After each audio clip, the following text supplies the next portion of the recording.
Hello everyone, welcome to Abhipedia. I am Sarthak, senior faculty Abhipedia. So आज की हमारी वीडियो का टॉपिक है we're will be discussing about कि is NABARD grade A exam actually a very tough exam. क्या ये exam सच में बहुत टफ है, और अगर है तो इसको क्लियर कैसे किया जा सकता है, how to go about it, right. Is it an efficient manner है, कोई टफ मैनर है, क्या बिल्कुल बहुत ज्यादा मेहनत लगेगी। All these things will be tackle today, right. So without wasting any time let's start our video, right. कि is the NABARD grade A exam actually a tough exam, tough nut to crack or not, right? Because a lot of students think that it is a very tough nut to crack, बहुत मुश्किल है इसको crack करना। So सबसे पहले देखते हैं कि स्टूडेंट्स को ऐसा लगता क्यों है। What made this exam a tough? इसका टफ पार्ट है क्या actually? Why people think it is a tough exam? First thing, a lot of subjects need to be covered for phase 1 plus phase 2. 3 level है exam के लिए। पहले phase 1 होगा आपका, right, फिर फेज 2 होगा आपका, और फाइनली इंटरव्यू राउंड होते हैं। पहली चीज तो यही इसको थोड़ा सा लेंदी बना देती है।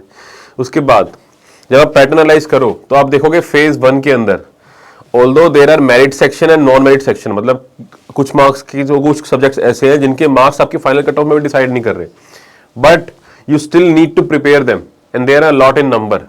Like there are 5 subjects that, और 3 उसके बाद ESI, ARD और अपना इंग्लिश। तो जो 5 सब्जेक्ट आपके ऊपर है, decision making, English, quant, right, reasoning, so these are subjects. इसमें आपके qualifying, just a second, what I am telling you कि अगर आप फेज 1 देखेंगे,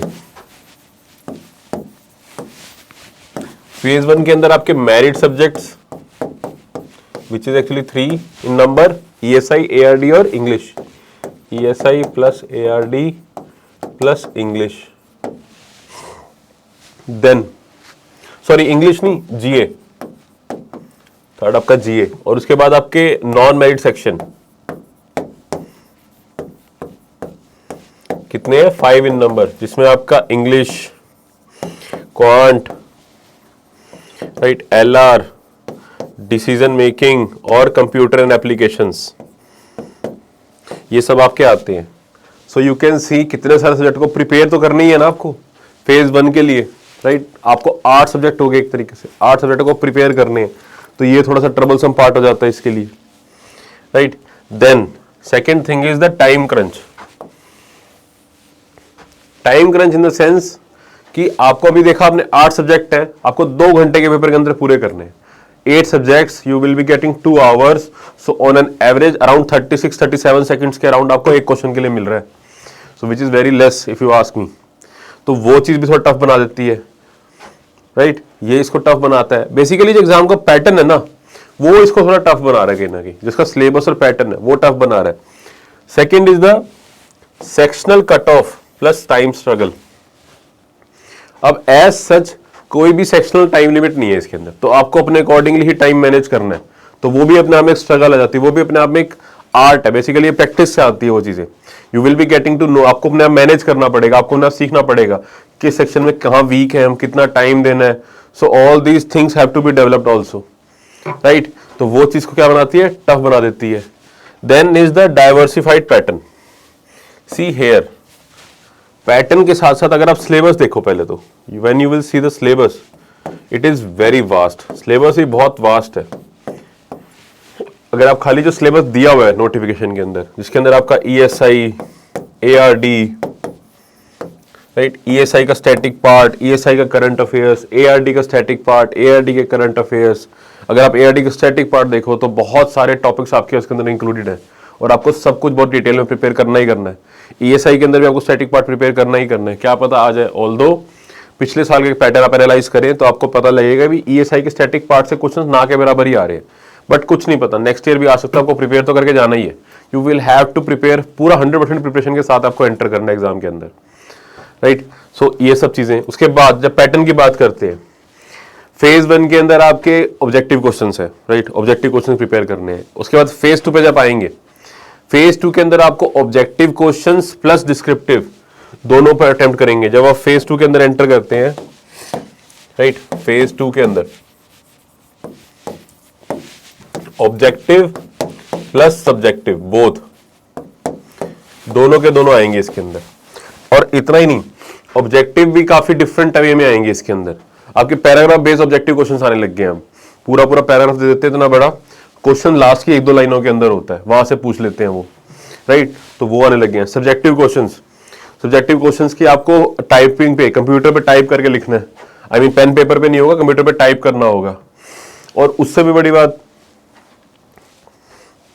आपको एकदम से जंप करना है, स्विच करना होगा। लाइक ऑब्जेक्टिव लिख रहे हो, अभी ऑब्जेक्टिव पेपर का क्वेश्चन देखा आपने, इमीडिएटली आपके सामने डिस्क्रिप्टिव क्वेश्चन आ जाएगा, ऊपर सब्जेक्ट चेंज हो जाएगा।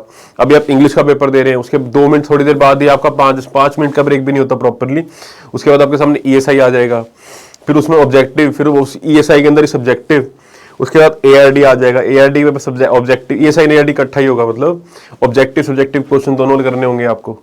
तो all in all it becomes very hectic for your mind, मतलब मेंटली बहुत ज्यादा प्रैक्टिस की जरूरत पड़ती है आपको, आप थक जाओगे। हमें आज की डेट में 3 घंटे की मूवी नहीं देख पाएंगे हम पूरी बैठ के, राइट। और वहां इतने लंबे लंबे पेपर लिखने पड़ते हैं, पूरा दिन का टास्क होता है, और आपको चांस मिलेगा सिर्फ एक ही चांस मिलता है। कोई भी गलती होगी वो भारी पड़ जाती है, एग्जाम में पीछे हो जाते हैं फिर बंदा।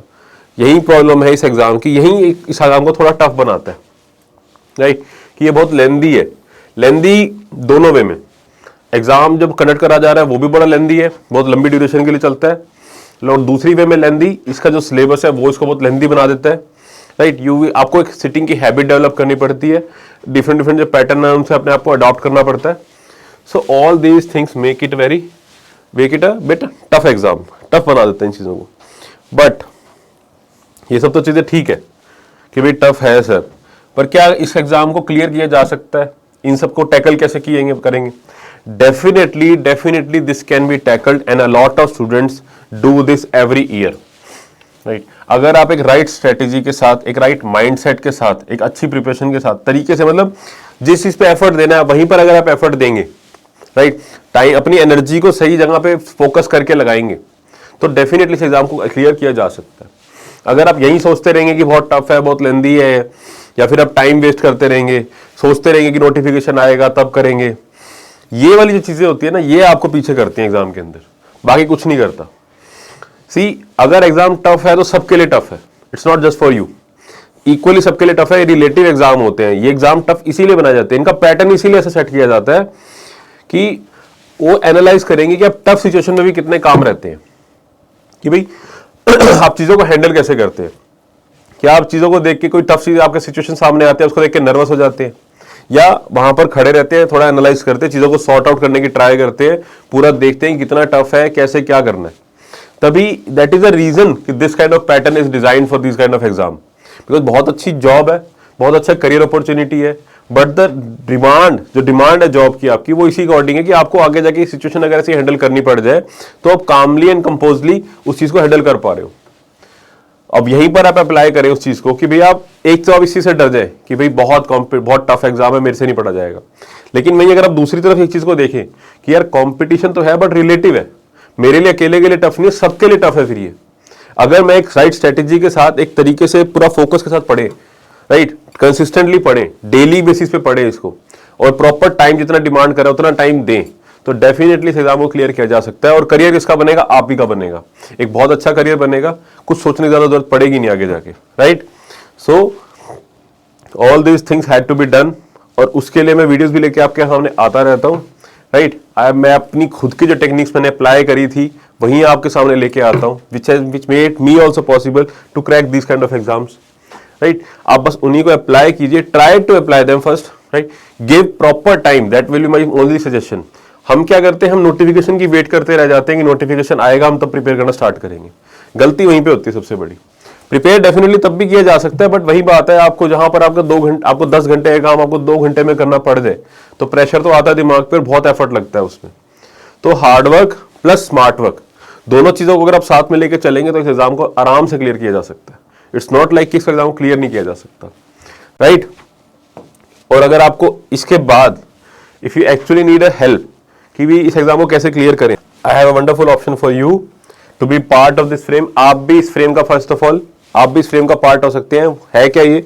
These are our proud toppers, NABARD grade 2022 के अभी पीडिया के ये प्राउड टॉपर्स हैं, which we are also very proud to tell you कि we were able to secure 45 selections और मैं इस साल के रिजल्ट के लिए भी बहुत आपको अश्योरेंस दे सकता हूं। आई कैन गारंटी यू कि ये फ्रेम इस साल भी आपके सामने बनेगा, right, because I am very much sure about my the hard work my team put in. जितना वो हार्ड वर्क पुट इन करते हैं, आपके लिए क्वालिटी कंटेंट लेके आते हैं, आपके लिए प्रॉपर गाइडेंस लेके आते हैं, सो दैट आप अपनी प्रिपरेशन जर्नी से डाइग्रेस ना हो, right? So if you also want to become a part of this frame and want your journey of NABARD grade A to become easier, so you can definitely go for this course. NABARD grade A का complete course है, phase 1 plus phase 2 सब कुछ मिलेगा यहाँ पर आपको, इस आपकी पूरी प्रिपरेशन से related, whether it is lectures, PDFs, test series, everything. And the biggest thing is provided, and this is the mentorship. जो फ्री मेंटरशिप भी आपको इसके अंदर प्रोवाइड करी जाएगी, विच विल मेक श्योर कि आप अपनी प्रिपरेशन जर्नी से साइड लाइन ना हो, अब जो चीज रिक्वायर्ड है उसी पे फोकस कर रहे हो कि ना कर, right? So all this is provided in this course. The registration link for this course is provided in the description box. Support number he provided है, उस पर कॉल करके कोई भी इंक्वायरी आप आपसे ले सकते हैं, राइट?